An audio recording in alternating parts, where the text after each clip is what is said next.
Here's a little bit about who I am. We're going to talk tonight about the business of entertainment.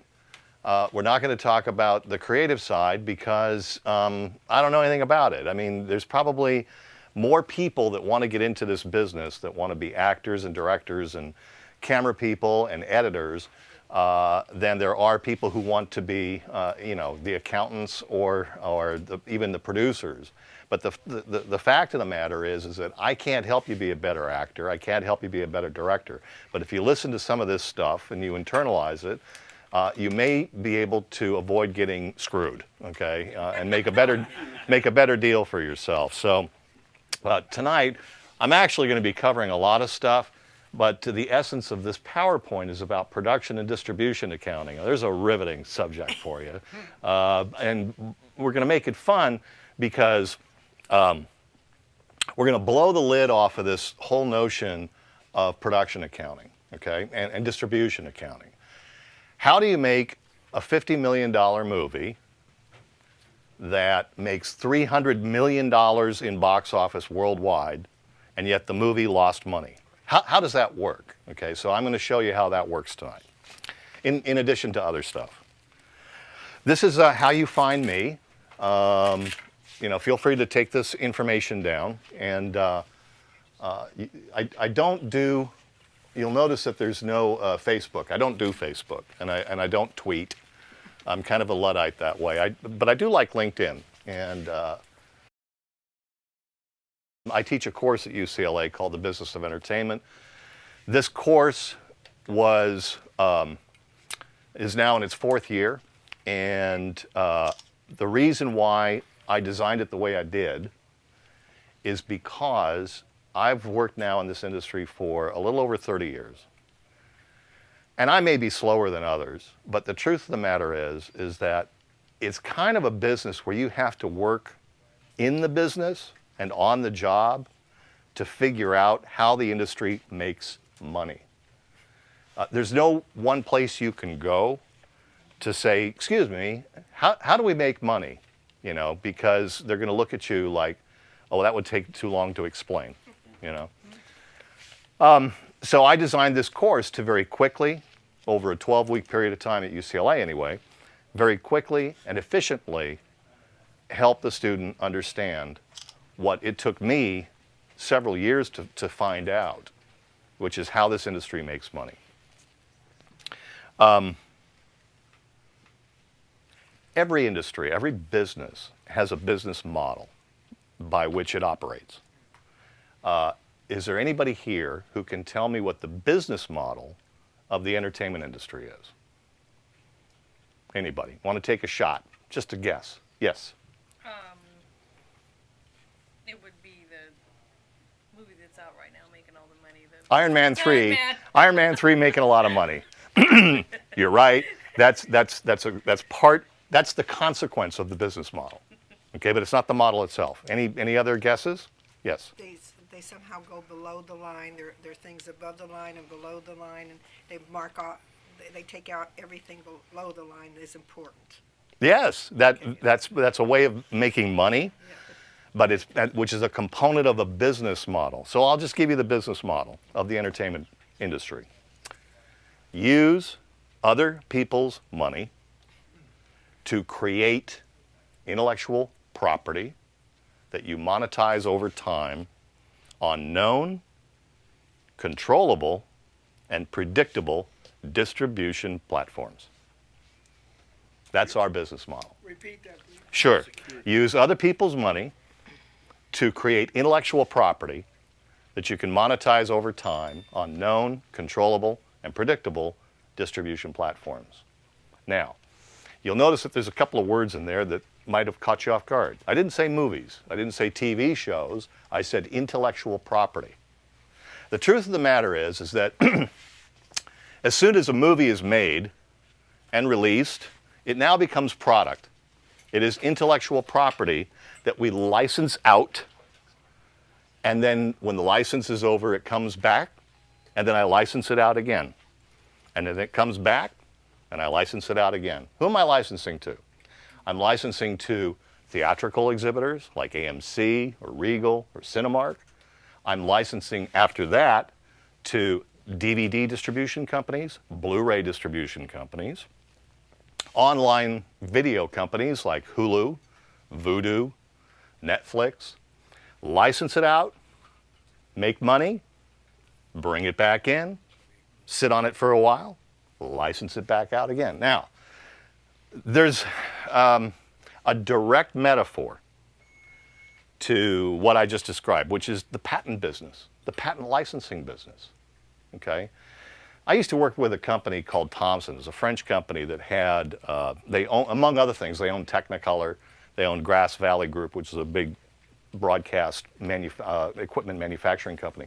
And they had other properties as well. But the crown jewel of that company, and if anybody from Technicolor is watching, I love you guys, but the crown jewel of the company was the intellectual property, the patent licensing business of Thomson. They had over 60,000 patents, okay? And they're licensing out, into products like computers, television sets, displays, etc., and making a fortune with a 97% margin. That's a business, okay? So the entertainment industry makes money the same way. We license our intellectual property out, we bring it back in. This business model has been in place largely for 100 years. There are times when it has been disrupted. Disruption means chaos. And chaos is caused in the entertainment industry by really three things: technology, regulation, organization. Okay, so organization meaning the union structure, the organized labor structure. Okay, not a bad thing. I'm not saying it's a bad thing. I'm saying that when that happened, it was a disruptive thing that occurred to the entertainment industry. And I'm going to get into some history with you and explain how these things work. But technology, regulation, and organization. So when these disruptions occur, it might be an impact on that statement that I gave you. Technology definitely impacts the controllability and predictability of the distribution platforms, right? How can I say that I am in control of the distribution platforms when there's so much piracy going on? How can I say that I can predict how consumers are going to consume my motion picture when what you guys want to do is consume everything on this, right? Or on a tablet or on a laptop. So predictability has been disrupted and controllability has been disrupted. Now, that's all preamble, and we're going to get into all this stuff in more detail. But let me spend 5 minutes on my background so I can somehow qualify the fact that I know a little bit about what I'm talking about. I'm one of those lucky guys who pretty much knew what he wanted to do for a career at a very young age. So I always wanted to be in the entertainment business, and I was fortunate to have friends and family that supported that idea. And my first 8-9 years in the business was spent in radio. And I was a disc jockey, I was a chief engineer, I was a general manager, I was a sales manager. And I loved radio, and it was a great way to get started. Then, in 1980, I started to work at the Walt Disney Company, and it was at that moment in time that the Disney Company was building Epcot Center, what we called Epcot Center down in Florida. So I joined the Imagineering group and was part of that effort to build Epcot. And also Tokyo Disneyland and Fantasyland down here in Anaheim. After about 3 years at Imagineering, I joined the Disney Channel, which was just getting off the ground. In fact, when I joined the Disney Channel, they hadn't gone on the air yet. So we were working really hard to get it ready to go on the air. And then I was with them for about 5 years in operations and then production. And production, I was what you call a unit production manager. And that's the suit on the set. That's the guy with the check in his pocket, okay, who works with outside production companies to bring a project in on time, on budget, and within standards. And I was the guy that represented Disney to these production companies that we hired. And then I jumped over to the studio, and I worked at the studio for the next 5 years or so, where I was in charge of worldwide technical services, which was managing all the film to tape transfers, all the international versions, television versions, the worldwide media asset inventory, the restoration program. The very first time we restored all of the classic features was during that period of time. So, you know, we restored Snow White and Cinderella and Fantasia, etc. So that was a great time to be with Disney. In fact, when I joined Disney in 1980, it was a $1 billion company. Total revenues, $1 billion. And woo, you know, and when I left Disney, okay, when I left Disney 13 years later, it was a $27 billion company. So I was there just as it was sort of, not mom and pop, but it sure operated that way. It was a very huggable, small kind of company, you know. And then Michael Eisner and Frank Wells came in, and this thing just went, you know. So it was a great time to be there. I left Disney because I wanted to learn more about licensing. The process that I just described to you, licensing out and bringing it back. I wanted to learn more about that. So I went to work for a little British distribution company called ITC Entertainment.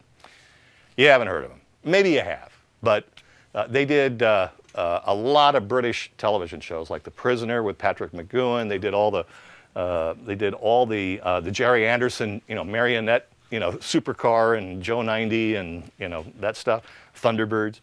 And we also had a few movies. We had Sophie's Choice. We had On Golden Pond. We had Raise the Titanic. That was a brilliant film. And actually, at the time, we had the largest television catalog in the world. So I got to work really closely with sales and begin to understand that contract process. We actually sold ITC to Polygram, which created Polygram Television. And I jumped over to Turner Broadcasting because Turner was exploding internationally. Ted had just purchased Hanna-Barbera. That created the Cartoon Network, and now he was going to build cartoon networks all over the world. So I joined Turner to be the head of language dubbing for the cartoon networks that were opening up around the planet. So I was in charge of putting, you know, the Flintstones, Jetsons, you know, Scooby-Doo into 25 languages around the planet. Fantastic. I thought I would be with Turner, you know, for a while. I thought there's no way that Ted Turner's ever going to sell his company. And he did, you know, it was unbelievable. It's like 2 years in, he decided to sell his company to Time Warner. So, so I left there and went to Silicon Valley. And I was working in Silicon Valley on a video, on a pioneering, you know, breakthrough technology called video on demand. Okay, so this is 1997, and there was no such thing as VOD in the United States. You know, you had cable, but you didn't have VOD.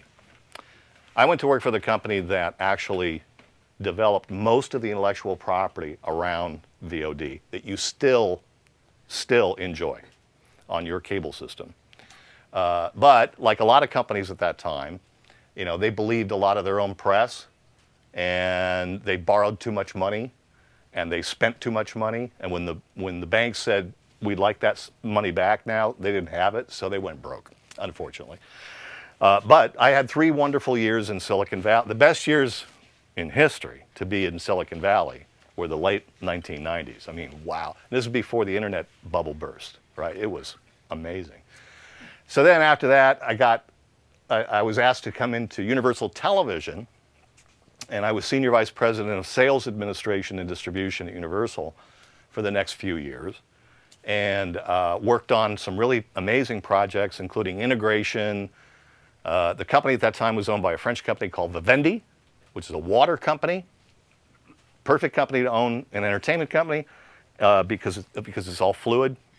And they knew how to tell stories. And so they owned the company. And they also owned Studio Canal, and they owned Canal Plus in France. And the only assets that they had that were redundant was Universal Television and Studio Canal. They were in the same business. So they asked me, they looked around, they went, hey, who can we get to put these two companies together? Vaughn, let's get him to do it. You know, so they asked me to integrate these two companies. It was like a $6 million project. I spent half of my time in Paris. And it was really an amazing experience. And then I decided to start my own company in 2003. So today I'm Vaughn Johnson and Associates, and I run a virtual consultation company that really focuses on entertainment technology around the distribution space. So my clients are Michael Eisner. He had a little TV show on Nickelodeon not too long ago called Glenn Martin DDS. It was a sitcom about a family traveling around in an RV, but it was all stop action animated, you know.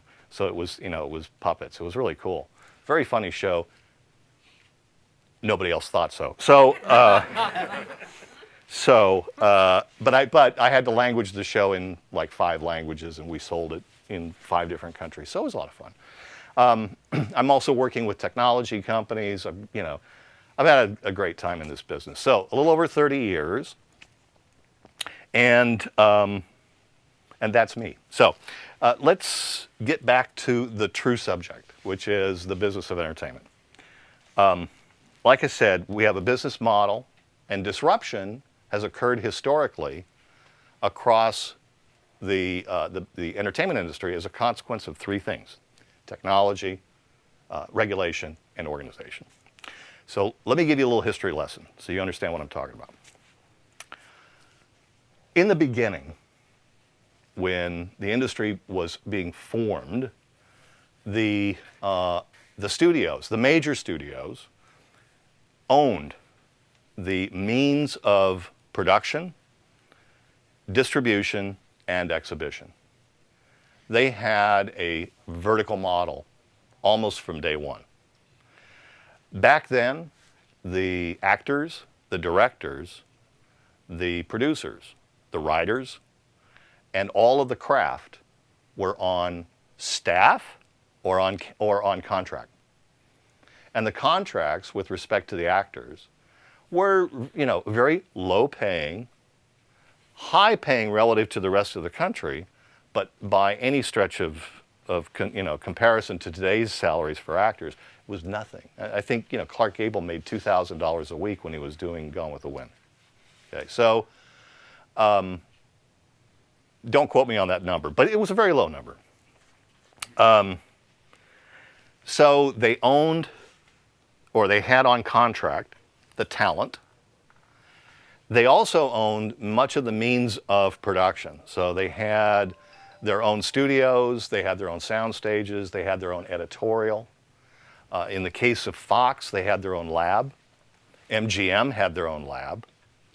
Disney was very heavily partnered with Technicolor. So this kind of worked.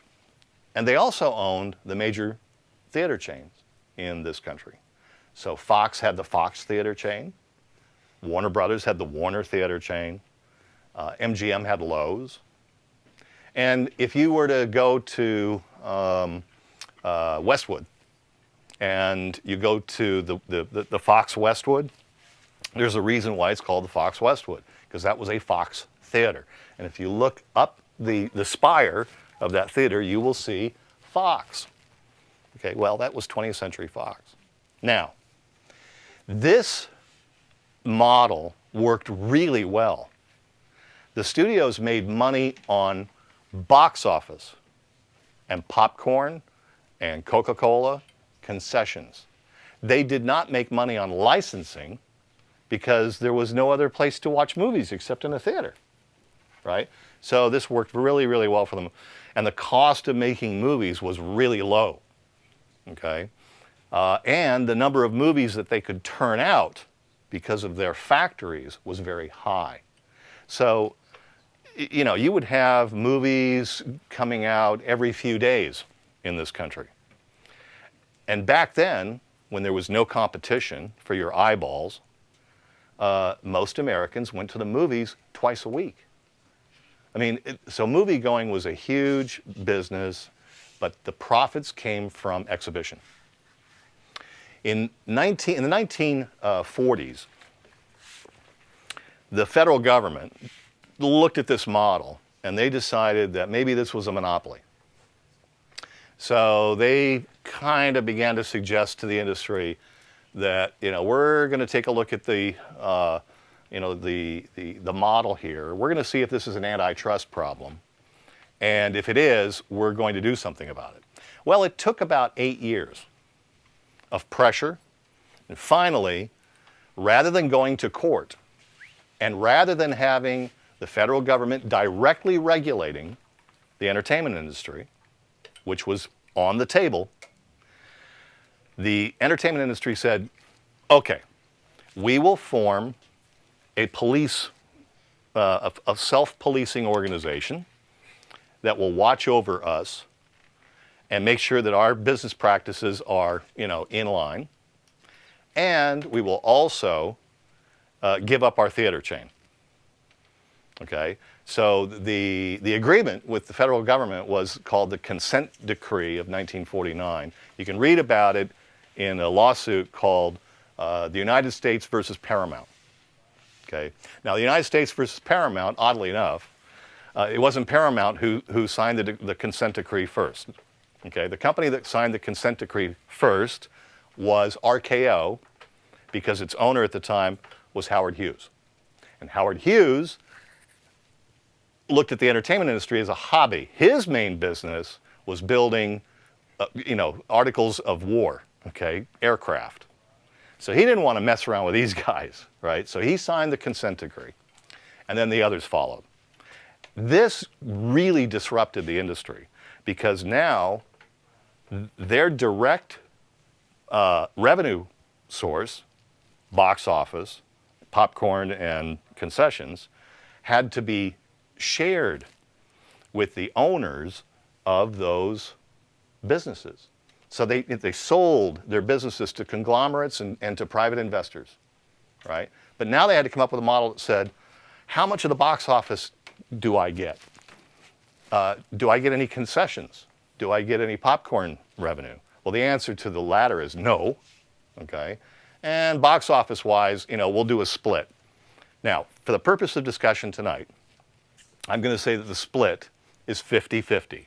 Okay, so you go to the movies, you pay $12 to get in, the studio gets $6, and AMC, Regal, Cinemark, whoever keeps $6. Okay, the truth of the matter is it's negotiated on a picture-by-picture basis. I promise you that Iron Man 3 is not a 50-50 split. Okay, so this was disruptive because they didn't have the same revenue stream, so they didn't have the same money, and then something else happened. The actors got organized, and the crafts folks started to get organized. The directors got organized. And now all of a sudden, you've got guys that were on the lot on salary who are saying, no, I'm a free agent and you have to negotiate. And oh, by the way, here is my agent. There was no such thing as an agent, okay, until roughly the 1950s, the early 1950s. So a whole new piece of the business was born as a consequence of the organization. So here are the studios. Let's see. Yesterday we had a vertical monopoly. Today, everybody hates us. And, we don't get as much money out of the box office as we used to. And, and the actors and everybody are all free agents. And they want more money, of course, right? So what happens? Well, just when they thought things were getting bad, television comes in, okay? And so television comes in, and now all of a sudden people are staying home and watching televised versions of radio shows that they'd been listening to for 20 years, okay? Because the first TV shows were the radio shows that they had been listening to. So it was a perfect storm, absolutely perfect storm. And the entertainment industry, in terms of the big studios, went through 10 years of real realignment of the business model. What did they come to? What did they finally figure out? They finally figured out that, wait a second, television? Maybe these television stations would like to show some of our old movies that are sitting in the vault that haven't been seen by anybody in the last 10, 20 years. TV stations went, we like that idea. So the TV stations and the studios started this process of licensing product out of the catalogs. And all of a sudden the catalogs are now generating new money that they never generated before. So they came up with that. Then they thought, you know what? Since actors are free agents, directors are free agents, and they're represented by agents, maybe the business that we're in, and I'm talking about the major studios, maybe the business that we're in is marketing and distribution. We don't make movies anymore. Truth of the matter is, the major studios haven't made movies for 50 years. There are exceptions, obviously. The Walt Disney Company continues to make animated product. But generally speaking, movies today, and for the last 40, 50 years, have been made by producers, independent producers on contract with studios to provide content. The producers can have the intellectual property. They could have gone out and done a deal with a book or an original script. Or the producer comes into the studio has the intellectual property, and they ask that producer to develop it. But the truth of the matter is the producer is not on staff, not part of the company. So producers bring their products to the studios. They do the pitch. And if the studio wants to invest in that product, then they will, make a budget. They'll look at the budget and they'll approve a budget, and then the director or the producer goes off and makes that movie. The really successful producers, say like Jerry Bruckheimer, do this over and over and over and over again. At any given time, Bruckheimer has about 30 properties at different stages of pre-production, development, and post-production and production. So, this is a machine, right? And then you say to yourself, well, yeah, but what about the little guy? What about the independent, producer? I'm not talking about the $100 million or $200 million producer per picture. I'm talking about the producer, who makes a $200,000 movie or a $1 million movie. Where does that money come from? Well, remember our business model. Use other people's money, right? Don't use your own. Do not use your own. Let me repeat. Do not use your own money, okay? And here's why you're not going to use your own money. You're not going to use your own money because you're not going to get it back, okay? If you, and again, I'm speaking in generalities here based on what, observation and experience. If you make your movie without a distribution deal because you have your creative vision and you don't want the distributor to have any say whatsoever in your creative vision, then I promise you, you will end up with a movie that you are probably really proud of, but nobody will see or might see. Maybe see. But even if they see it, you will not make any money. Okay? Why? Because you already made it. Because you already made it, the distributor that you go to when you shop that movie, okay, is going to, what a sweet deal. We didn't put any skin in this game. It's a pretty good movie. And we'll take on distribution for 50%. Okay? Or 40%. But that's before deductions of distribution costs. So by the time that's all done, the producer doesn't make anything. Okay? I can tell you this story time and time and time again. I know people that have produced movies on credit cards. I know people that have, borrowed money from family, from friends, from spouses. So what does it lead to? Family doesn't talk to you anymore. You lose all your friends. Your spouse divorces you. I know one producer who's he's made a number of films, and I know that you know at least a couple of them. He lost his marriage. He's lost his house. But is he still out there? You bet. He's still out there. Okay, and he's still producing. And his last film was a documentary, and he funded it 100% on credit cards. Okay, and it made money. This one actually hit, struck a little gold. Okay, so that happened. The studios figured out that they were in a different kind of business. They don't really make movies anymore. They are financing, marketing, and distribution. And even the studios, okay, when they say, yeah, we'll sign up and we'll give you, your $100 million budget, do you think they're using their money? No, they're not using their money. They're using the bank's money. They're using somebody else's money. I promise you, they're not using their money. Okay. So the next thing that happened along this disruption chain is the VCR. Okay, so we had television, and then we had the VCR. Oh, let me take a little sidestep, tell you another story.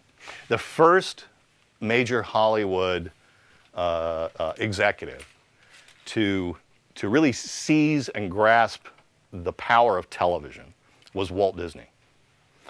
The reason why he seized and grasped that was because he had this other thing in mind that he wanted to do. He wanted to build a theme park. He wanted to build this park, and the company that bears his name did not support that idea.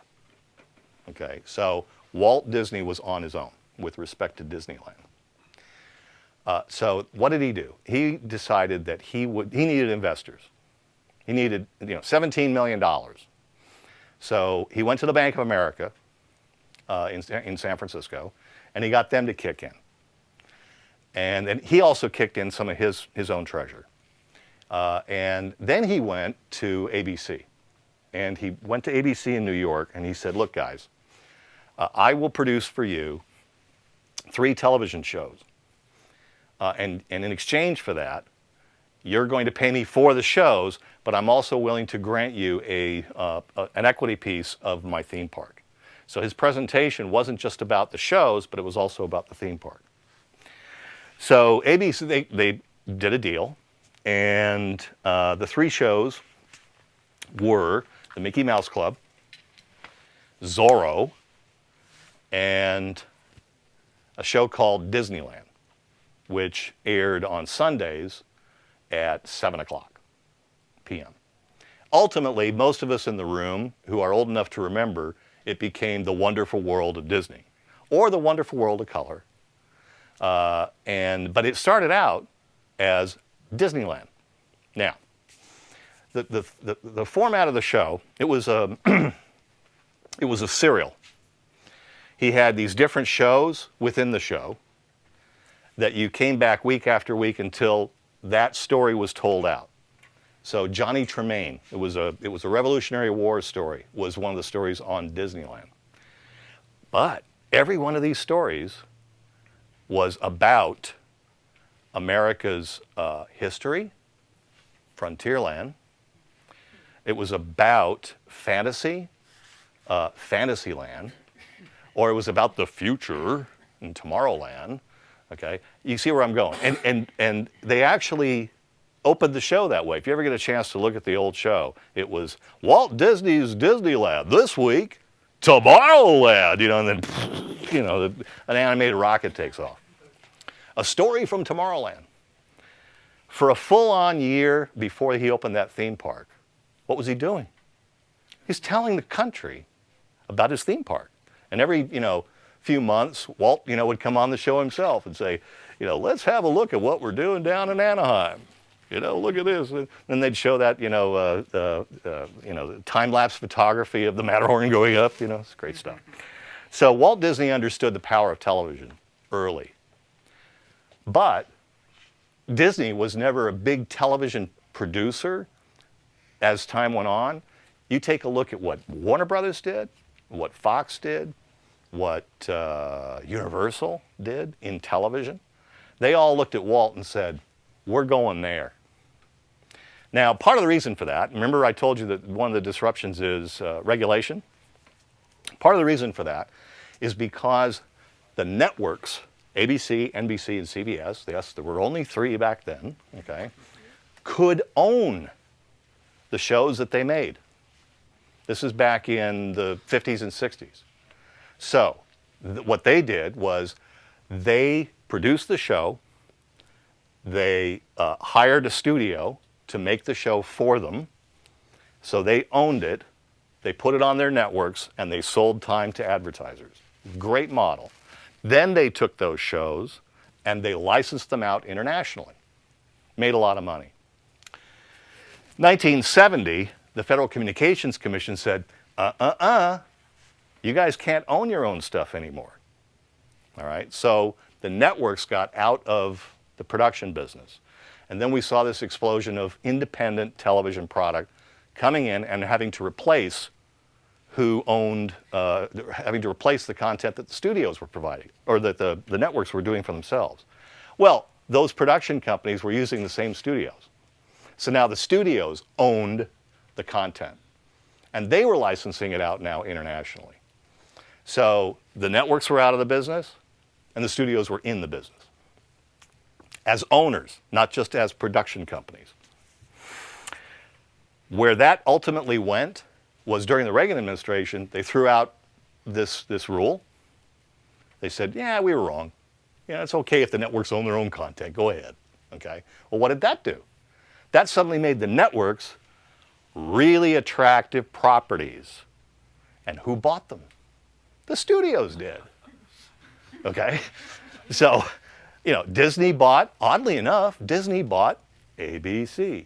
Oh, well, I failed to mention, ABC and Bank of America owned a piece of Disneyland when it opened. Okay, there's a little tidbit for you. They ultimately sold their pieces, but on opening day, they were part owners. So ABC was purchased by Disney. CBS was purchased by Viacom, which also owns Paramount. And NBC was purchased by General Electric. Okay, now there's a great acquisition for you. General Electric. Let's see. Nuclear reactors, episodes of Bonanza. That works for me. The locomotives, you get it. So GE bought NBC, but they also bought RCA. And they really didn't want RCA, so they dumped that. What they really wanted was the network. But ultimately, where's NBC today? NBC is part of Comcast, who also owns Universal. So there we go, right? That sounds kind of vertical to me. I think on that, why don't we take a 10-minute break, Okay. and then we'll get into the rest of this PowerPoint. But now I've given you kind of a foundation of where we are, and we'll go from there. So where we left off was that the last disruption, big disruption of the early 1950s was television. Okay, so the next really big disruption would be the VCR. Okay, you could throw cable in there if you want. We could talk about cable. You could talk about pay television, HBO. That was kind of disruptive. But I'm just going to go quickly to the end game. The next huge disruption was VCRs. It was so huge that Lou Wasserman, who was in charge of Universal at that time, and the Walt Disney Company teamed up and sued Sony in a case that's called Universal versus the Sony Betamax. They didn't sue for money. They sued to prevent the Betamax machine from being sold in the United States. Period. Cannot be sold here. Okay? They lost. Thank goodness they lost, because what they found out was that there was a huge appetite for something that was beginning to happen in this country, which was, I want to own my own content. I want to own my favorite movies. I want to own the time and place where I watch my favorite movies, rather than having it programmed to me. okay, which is the whole basis of linear television. We all grew up with linear television. Make a date, boy, Sunday nights. I'm going to be there for the Ed Sullivan Show. Really dating myself, but and today it's okay. I'm NCIS, all right, NCIS, fine, okay. So I'm going to make a date, but the point is that all that's changing now, and I'll get to that. But so the next big thing was the VCR. The industry lost. VCRs came in, and we made more money in catalog sales than ever before. The next big disruption, you could argue, was DVD. But DVD was really more of an extension of VCR. But the big difference was it's digital. It's ones and zeros. Ones and zeros. Keep that in mind. So around that time, we're talking the 1960s, the federal government decides that we need a way to rebuild all of the data associated with banks and how our government operates and who you are and everything we know about everything in the event of nuclear war. So they asked UCLA, University of Chicago, a couple of other think tanks to figure this out. Well, these guys all came up with something called ARPANET, okay? What eventually evolved into what you and I know as the Internet. The Internet is not disruptive to the entertainment industry by itself. All by itself, it's totally benign to the entertainment industry. In the meantime, we also have guys up in Silicon Valley named Steve Jobs and Steve Wozniak who invent the first personal computer, okay? And the personal computer then gets picked up. IBM builds one. Everybody starts to build one. And Bill Gates, develops an operating system for them. Apple develops, their thing. Personal computers, by themselves, are not disruptive to the entertainment industry. Okay, they're just a personal computer. Sits on a desk. You do documents with it. Then you print them out. Okay. So that's not a big deal. Bandwidth. Getting on the telephone, calling your friends. Hi, how you doing, Jack? What's going on? Okay. The amount of bandwidth that it takes for me to make a phone call, okay, by itself is not disruptive to the entertainment industry. It's just bandwidth. It's just, we've always had bandwidth. As long as you've had a telephone, whether it was wired or not wired, you had bandwidth. However, if you put these three things together, it creates the perfect storm. Bandwidth combined with the ability, a tool to take digital ones and zeros and put them on the internet. Oops. All of a sudden, music industry, gone. Overnight, the music industry was completely changed. All right. Why? Because the number of ones and zeros for Come Together by the Beatles is a really teeny tiny file. Right? So you could move that around on the internet. If you bought the CD, rip that instantly, okay, put that on my computer, send it to Jack. Devastated the business. We're just now recovering. The music industry is just now recovering. The motion picture, filmed entertainment business looked at this and went, oh no, what are we going to do? Well, what they've done is they've been forced to kind of change their business models. The business model that I gave you is still intact, but controllable and predictable have been permanently altered. Because the big secret is, folks, that control has shifted to you. Okay? Time was, you made a date to go to your TV. You made a date to be there for NCIS, right? Time now is you can watch NCIS pretty much whenever you want to, whether you have a DVR or you've got a subscription to Hulu, or you don't mind binge watching it on Netflix. Okay?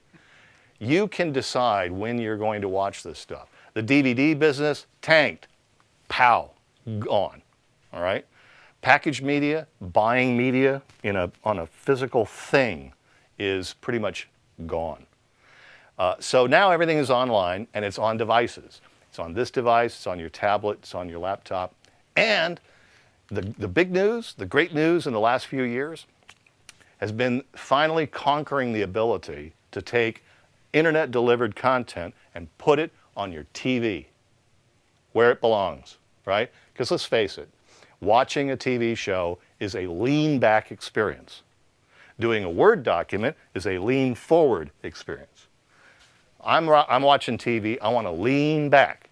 So I want to put my NCIS on my television set.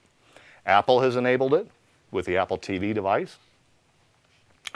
Roku has enabled it with the Roku device. If you own a Blu-ray player, that ability was baked into the spec.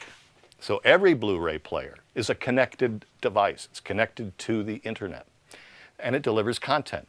I bought my Blu-ray player, and I've never put a Blu-ray disc in it. I've only used it to stream the internet.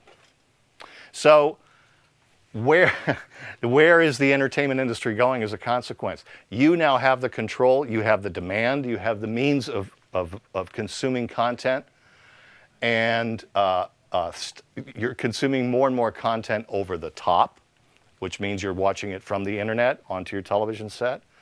Now that one of the big concerns in the business is what we call cord cutting. Okay? Cord cutting is, why am I paying $150 a month for a 500 channel service when I only watch 17 channels? Why? Well, because you were hostage and you had no choice. That's why. But you now have a choice. I have friends, maybe you know people too, who are actually cutting the cord to their cable service or their satellite service, as long as they've got bandwidth coming in the house of a sufficient size, and they're watching everything over the top. They've got a subscription to Hulu, Hulu Plus, and they have a subscription to Netflix, and they're getting apps that represent the shows that they liked. Like there's a American Idol app, if you're an American Idol freak. I'm a big CNBC freak. I have a CNBC app on my tablet. And because my tablet happens to be an Apple product, I can stream that content directly onto my television set from my tablet. Okay, so don't think they're stupid. They're not stupid. They're thinking about this, and we're going to see some amazing stuff over the next 5 years. Absolutely amazing stuff. The next TVs, we call them smart TVs, they're going to be even smarter than that. They're going to be aware of you when you walk in the room.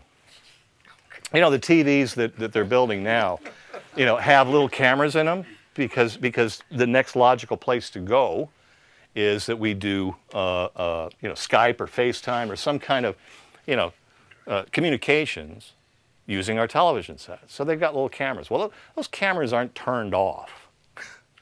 They're going to be aware of you when you walk in the room. They're going to be aware that this is in the room. They're going to be aware that this is in the room. And because this has all your contacts, and this has a lot of your credit card information, and because you bought stuff like movies and music from this, the companies that built that know what you want. And the TV is going to say, oh, hi, Vaughn. Here, have this, have that. And you're going to talk to the TV. You're going to say, NCIS. Sure, Vaughn. What season? I promise you, that's not like 5 years away. This is like really, really soon. Okay, so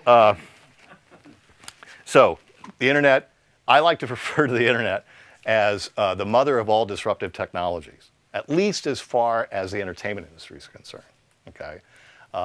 Because the internet has leveled value to a degree with respect to entertainment.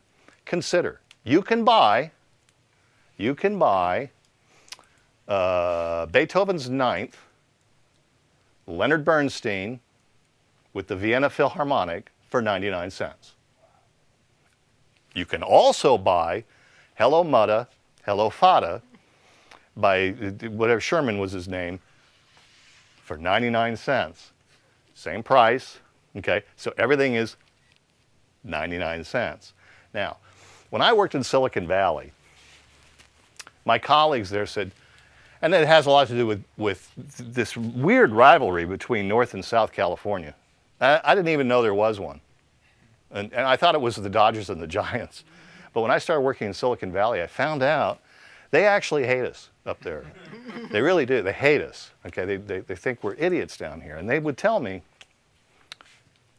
you guys are all idiots, you know, down there. You should take all of your stuff in Hollywood and put it on the internet. You guys are idiots. And I looked at him and I go, okay, you're right. That would kill the industry in a week. And here's why.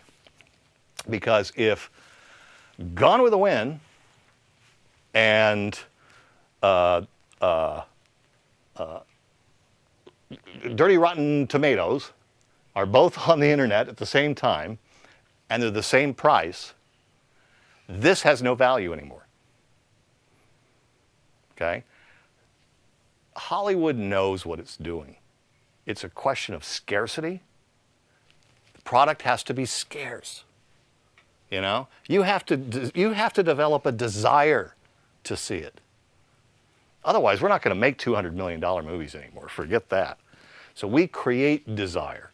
We create intent, desire, a plan. Go to the movies, and when you see these trailers, movies are now they're telling you about a movie that's coming out a year from now. We're creating intent, excitement, right? And you're going to come to that theater to see that movie when it comes out. It's the same once it goes into DVD, television, online, etc. We have to hold it back a little bit. Create some scarcity. Make you want it again. If it was on the internet 24/7, it has no value other than what you might want to pay for it today, which is going to be 99 cents or $2. Come on, I'm being a little bit facetious, but it's going to be $3 or $4, right? So this is why we license out and hold it back and then license out again. And we're going to be doing that as long as we can get away with it because it's a way of generating cash by creating scarcity and then giving you access to that title again at some point in time. Now, what does all that have to do with making a movie if you want to, make a $50 million movie that makes $300 million box office worldwide but loses money? So finally, turning to my PowerPoint, the life cycle of a production, this is it. You've been staring at it now for an hour. Development, pre-production, principal, photography, post, and distribution. So I'm going to blast through this stuff. What is development? Development is that period of time in the process where we purchase rights to a story. And by the way, you don't have to, this notion of oh man, I got to come up with, $100,000 to pay so-and-so for the rights for their book for 5 years. Not necessarily. You might have found a really good book by an author who really just wants to see their book made. So you may be able to just lease it for 5 years. You don't buy the rights, you just have the rights, okay? You don't own the IP, you're just borrowing it for a few years. So, and you can do that for $1, so you don't have to necessarily come up with a lot of money. Hire a writer to write the screenplay. Gee, that's kind of essential. Develop it into a pitch and come up with a preliminary budget. So this is the development. And your budget, the budget, as a producer, will include a line item that says producer. Remember I told you that the studios are not really in the business of making movies anymore? They count on producers to take that risk. Well, the risk in Hollywood is enormous. So why would a producer want to, continually take on the risk of making a movie? The answer is because the producer is paid out of that budget. So before the producer has rolled one frame of film, which we don't use anymore, it's all tape, but I like the phrase anyway, they're already paid. And it's typically 3% of the budget. So if it's a $100 million movie, the producer's paid $3 million, and he hasn't started making the movie yet. Not a bad business to be in. And then you ask yourself, well, does the producer take the $3 million? No. It's held in deferred accounts so that they're not taxed on it until they want to be taxed on it. And if you're like, again, one of these, huge producers, this is happening all the time. So you can see how these guys get pretty wealthy pretty fast, okay, if you're one of those big producers. But even if you're not a big producer, your producer fee is in the budget, okay? That's how you get paid. So now the development phase ends when one of the following occurs, which is we greenlight the project, put the project on hold, or the project goes into turnaround. So greenlight, you've all heard that phrase, okay? Let me tell you what greenlighting is. Greenlighting is we take the script and the pitch, and that script and pitch goes to the heads of all the distribution departments at the studio. Okay, the guy in charge of theatrical, the guy in charge of international theatrical, television, home entertainment, digital, all of this. And in some cases, over the years, this has now been consolidating in, from 4 or 5 different divisions into 2 or 3, because all this stuff is kind of, melding together. But it goes to those folks along with, of course, the heads of the production, the heads of the studio, et cetera. And everybody vets this together. What do we think we will make on this property in our business? My business is television. What do I think I can sell this for internationally and domestically? Those numbers roll up, and they're what we call the ultimates, meaning what will we ultimately realize revenue-wise from this property. And on that basis, in addition to some creative, considerations, who's the actors, where does the story take place, they will fuss with that. They will say, if we switch this actor out with this one, we think it'll make it stronger. It's a story in Paris. We don't, that's expensive. Maybe we shoot it in Montreal instead. Yada, yada, yada. They'll play with it until finally it's either we agree, let's make it, or we don't agree, let's put it on hold. But you can only put it on hold for a contracted period of time between you and the producer, okay? So if you're the distribution company, the producer came in and said, here's my property, and they go, well, we'll consider it, give it to us for, 2 years, and we'll develop it, we'll look at it, we'll either greenlight it, or we'll turn it back to you. And turning it back to you is what turnaround is. It goes back to the producer, and then the producer can take it to another distributor. So that's that process. Pre-production, it's all the stuff you would think would happen when you're preparing to make a movie. You got to do location scouting.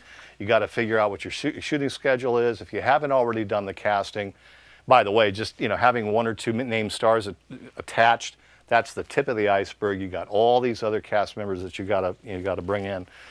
You got to do what we call pre-visualization, which is if it's a heavily laden special effects show, we actually get artists in to do a lot of the effects, the layouts, the environments in advance, so that we can make some of those decisions early about the way the movie's going to look.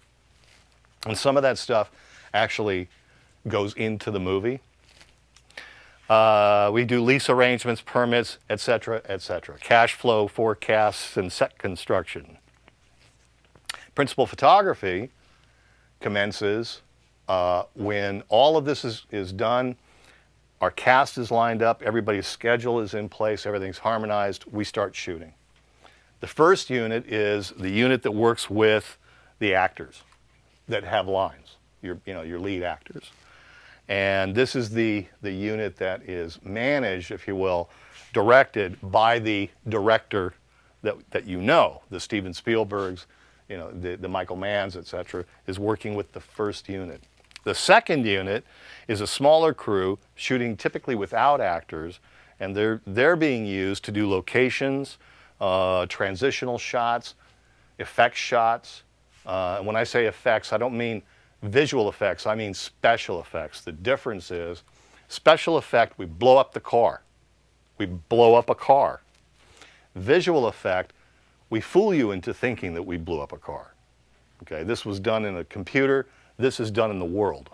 Okay, so that'll be done by the second unit. This is clearly the most expensive piece of this whole supply chain, because this is what we planned for, is we're going to spend the $100 million right here. Okay, post-production, the final phase of work. This is when we do the editing, we do the music, we conform all the visual effects, we add sound effects, we do additional dialogue recording, main and end titles. This phrase at the end, digital intermediate, is I'll kind of pause here. Time was when, you know, it was a Panavision camera and you loaded up 35 millimeter film. And the director of photography and the assistant DP, you know, we've got a 20-minute load in that camera. And we're going to light this thing and we're going to shoot this thing. And you're going to have a boom operator over here with a microphone that's hanging down, and that guy's got to position where that microphone goes, you know, to make sure that we catch that dialogue. All of that's gone now, okay? But back in the day, that film would come out of the camera and go to a lab. The lab would rush it into the soup and develop it. They would make a print so that we could look at the dailies, and then we choose the shots that we like. We circle those takes and we say that's the take that we're going to use, that we're going to send to editorial. So we make other prints and other copies because we don't want to touch the negative. An editor takes, you know, their copy of this film, okay, puts it on a big table like this with two big platters on it. You know, it's a Hazeltine. And they put that film into a device and they watch it. It's a moviola. And they're watching the film. And they're making decisions on where they're going to cut that film and then glue it back together with other pieces of film. Okay?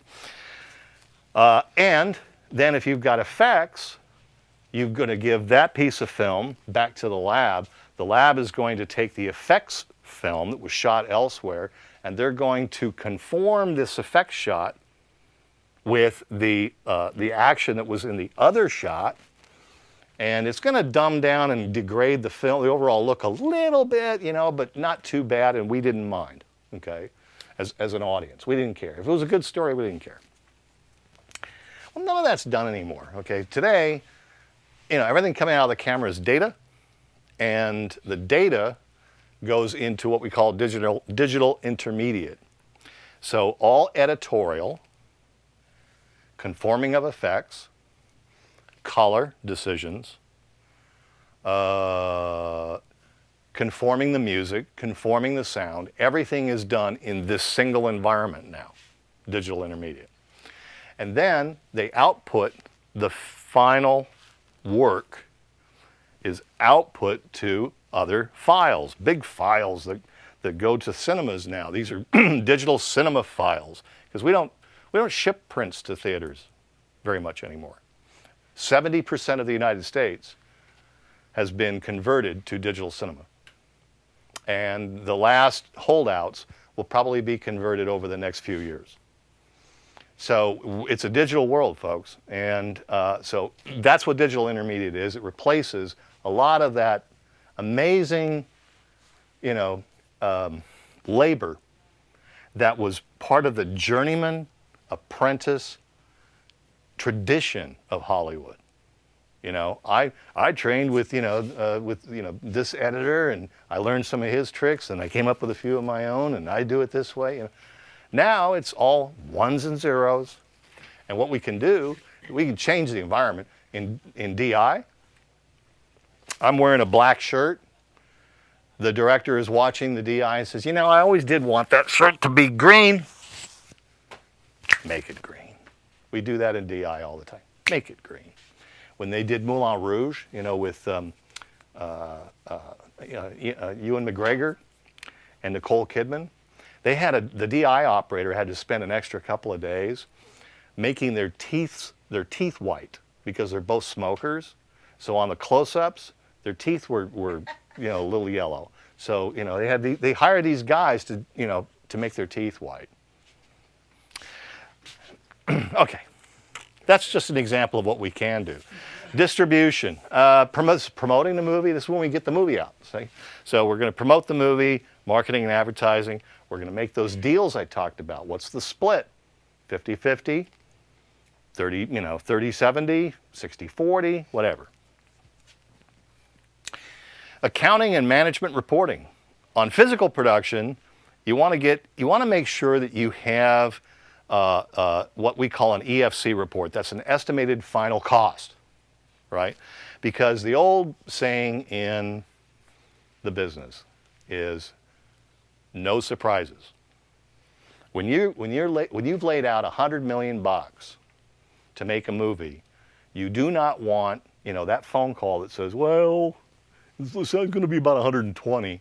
You want to have continual monitoring of the production in a manner that catches that trend before it becomes a reality. Now, it may become a reality, but it'll be very transparent and clear why that happened. So, no surprises, estimated final cost report. Okay, so, you know, who's in charge of this stuff? So the line producer is sort of the COO of the production team. That person needs to be, as a producer, that's where your trust is, because that person can screw you, okay? You know, because they're managing all of this cost. The unit production manager is the general manager of production operations. The production accountant is kin to the controller. The budget is broken out into three basic areas, and you've heard these terms: above the line, below the line, and then other direct costs. So above the line is the creative aspects of the business, or of the production. That's the story rights and the producers, the directors, the talent. The below the line is the technical aspects, so that's post-production, the production departments, and then the other direct costs would be publicity, the completion bond, and production insurance. Production insurance. You know, this is really just accounting stuff.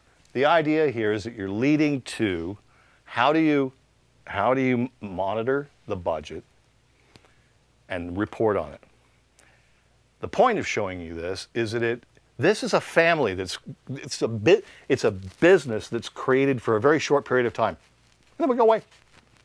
Okay, a production is a unit of technicians and professionals who come together for a very short period of time, spend a ton of money, and then go away. Okay, and a lot of movies are made that way. They're made where the company is set up to be My Favorite Movie LLC. All the costs, all the money comes in, the money is spent, and we dissolve the company. All right. So all of this stuff is temporary. You know, it's truly amazing. Union production payroll, 4 major guilds, 40 union locals. There are the fees differ on the basis of whether it's features or television, if it's a major studio production or if it's independent, if it's shot on the lot versus shot on a location. The production payroll services, you probably have never heard of these companies, but EP is Entertainment Partners. They probably put, just a rough guess, between $5 and $10 billion through that company. It's over in Burbank, privately held. And it's just, unbelievable how much money is going through that company. Cast and Crews, another one. They're a signatory to all the guilds. They understand the guild agreements three-dimensionally. They have the software to make these payroll payments. And here's the thing, folks. As a producer, I don't want to, be paying people. Give it to entertainment partners to do that. I don't want to do that. It's like, think of it as a campfire. A nice warm place that everybody can kind of agree we're going to sit around that.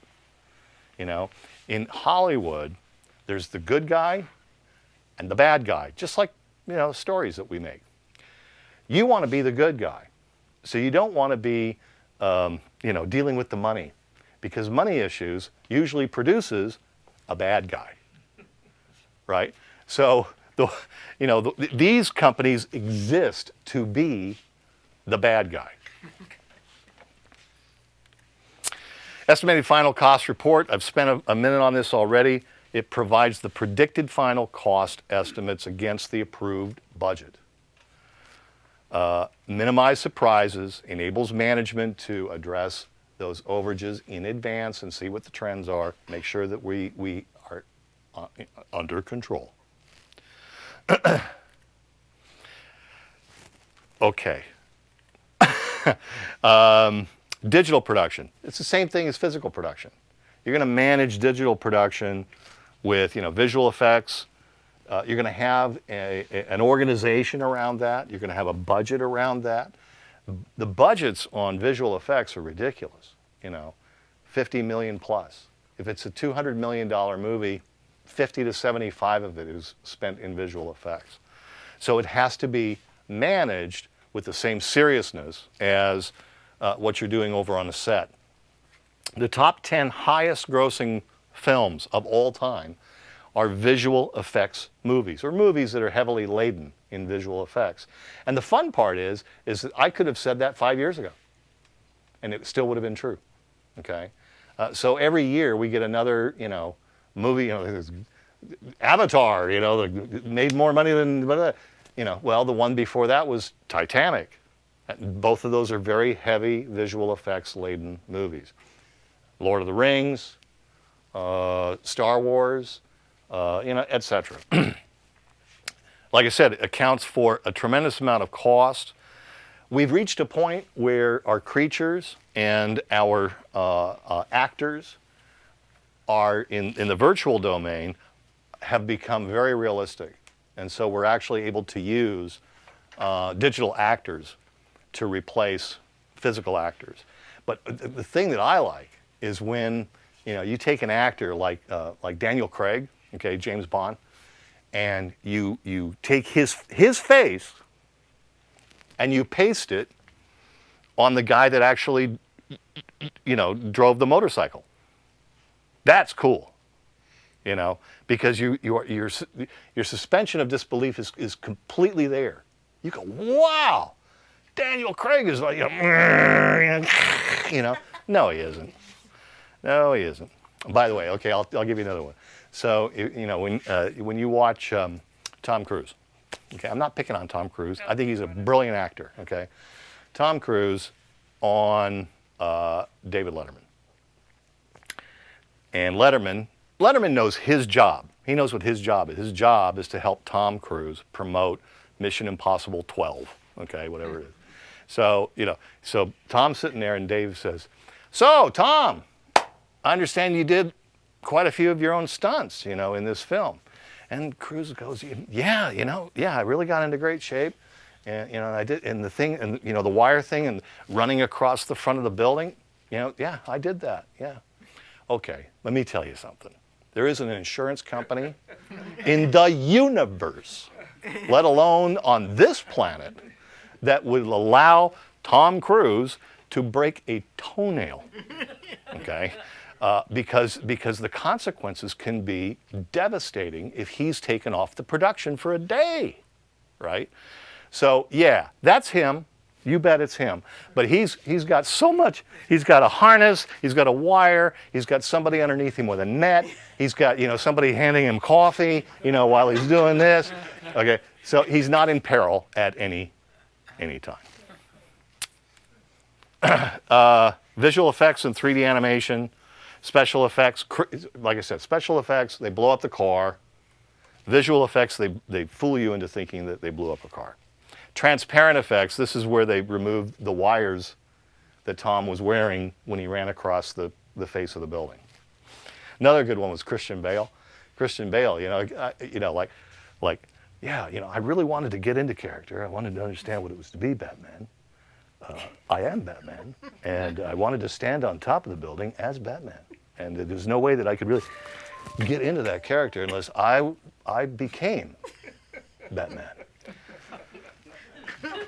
So he's on top of this building, right? And he's wearing this suit. And if you take a look at that untreated, it's like he's got Ringling Brothers, put together this set, because there's no way he's going to get hurt. 6 of the top 25 highest grossing movies of all time are CG animated feature films. Name one. Titanic? No, CG animated. Toy Story, Finding Nemo, what else? Monsters Inc. Huh? Monsters Inc. Monsters Inc. Anything by Pixar, basically. Toy Story was the first feature film created digitally, completely digitally. There's a great little documentary called The Pixar Story that talks about, the making of Toy Story. It's brilliant. CG animated features range anywhere from $65 to $100 million to make. They're very labor intensive and take a very long period of time. So digital production management and control is exactly the same as, physical production and control. So I don't really need to get into the detail here, but you can see that you have the producer, the production manager, the production accountant. Now, we're very close to the end and to the fun part. Back in the early millennia, around 2000, the Financial Accounting Standards Board said we need to take a closer look at how the entertainment industry accounts for what it does. And they came in with an SOP. SOP meaning something of practice. Doug. Standard operating. No, it's not that. It's sorry. Standard operating procedure. Thank you. Standard of practice. I normally know that, but just it went right out of my head at a senior moment. So they came up with SOP 002, which laid out new guidelines for how we account for both production and for distribution costs. Now, the reason why there's a lot of interest around this is because of generally accepted accounting practices, otherwise known as GAAP. Okay, GAAP in the United States is not the same as GAAP in any other country. So the rules are not global, they're territorial. And that creates some really interesting issues between multinational companies. That's why Apple has parked $137 billion offshore because of the tax treatment if it comes back into the United States, et cetera, et cetera. In the entertainment business, GAAP is used to explain profits and losses on movies depending on who's asking the question. Okay, so if stockholders are asking the question, the numbers say this. If the IRS is asking a question, the numbers say that.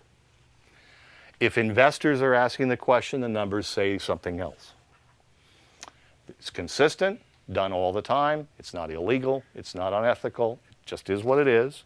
But the most important thing is, in any business that I'm sure you're aware of, profit is the difference between revenue and cost. Revenue minus cost is profit. Pretty simple. In the entertainment industry, profit is subject to contractual negotiation. So in the entertainment business, we have what's called studio profit definitions. On a contractual basis, movie by movie, episode by episode, TV show by TV show, et cetera, profit is defined in the contract. Now, it's important that you grasp that because I'm going to show you what happens to profit on that $50 million movie that we made that did $300 million in box office. How can a movie gross $300 million in worldwide box office receipts and still lose money? Profit definitions. They do not follow generally accepted accounting practices or principles. Gross receipts, gross, this is a word that you hear every Monday morning when our local radio stations talk about the weekend. The box office gross for Iron Man 3 this weekend, I think, was $176 million, something like that.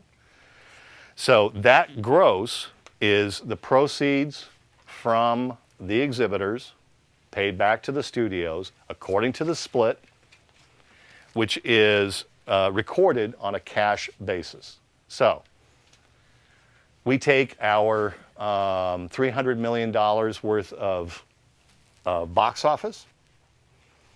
What piece does the studio get? Well, if we assume it's a 50-50 deal, and we agreed that we were going to do that, the studio gets $150 million. The exhibitor keeps $150 million. The studio gets $150 million. That's our deal. So that's how this process begins of accounting for distribution. The next step is the distribution fee. So remember that the studios are not in the business of making movies anymore. They're in the business of marketing and distributing movies. Well, they don't do that for free. So they take their distribution fee right off the top as soon as that gross receipt hits the door. So the $150 million that came in, the very first thing that they deduct is their distribution fee. Somewhere between 20 and 50%. My assumption, I went with 35. I could have gone with anything, okay? I could have gone with anything that is in the contract between me and the producer. Distribution expenses is the next thing that gets carved out. And those expenses include deductions from the digital cinema packages that went to theaters, any prints that still are going to some of those other theaters, advertising, shipping expenses, taxes. Plus, there's also, a 10% charge on some of the overhead associated with the studio because everybody at my studio, if I'm running it efficiently, is organized around releasing your movie in theaters and then on television and in DVD. So we're organized around that, and someone's got to pay for that, right? So your movie's going to pay for that. And here's how it all spills out. Up at the top, gross receipts. This is our theoretical $300 million box office. So domestic, we did $70 million. Foreign, outside the United States, we did $80 million. We have $2 million outstanding in accounts receivable. So our total gross receipts at the moment is $148 million. We take a 35% distribution fee. So $51,800,000 comes right off the top and goes straight to the bottom line. Then we begin to deduct from the balance our distribution expenses. Our release prints were $4,500,000. That's based on, it's a really simple model. It's basically $1,000 a screen. So if you have a really wide release in this country, you're going out to about 4,000, 5,000 screens. So there's your $4 million right there. Advertising, plus that 10% that I talked about that pays for all the people that are doing the work, that's $18 million. By the way, that's a low number. I'm going to give you a rule of thumb. Advertising marketing associated with a motion picture is, generally speaking, 50% of the cost of the movie. So if the movie was, let's say, $50 million, studios typically would spend another $25 million to promote and advertise that movie. It's a rule of thumb, been around forever, okay? being challenged now by the way that we can use social media, the internet, etc., to promote. But there isn't a marketing guy in Hollywood who wouldn't continue to spend the $25 million if given the opportunity, because he wants to make sure that he had every opportunity to get every eyeball he could get into that theater, otherwise he loses his job. Okay, so 18 million. Shipping, I had to ship those hard drives to theaters. I had to ship the prints to some theaters. That's $900,000. Taxes, about $600,000.